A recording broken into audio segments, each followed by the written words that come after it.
Welcome to this demo of Agentic AI with SAP CoPilot.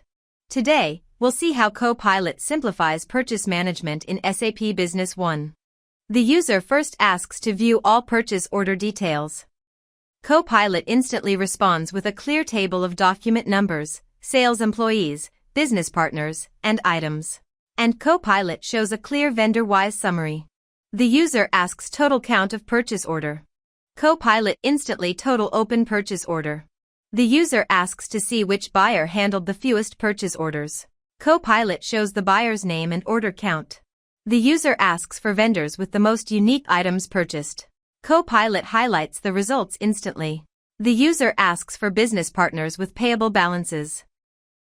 CoPilot instantly data of business partner name and payable balance. The user asks for Bill Levine's payable balance. CoPilot instantly shows the payable balance in LC. Behind the scenes, CoPilot shows vendor-wise aging balance, applies dashboards and access control, and makes reporting smarter and automated. The user again asks for overdue vendor payments. CoPilot instantly shows total overdue payments. The user asks for overdue payments of vendor loanworks. CoPilot quickly provides overdue payment details.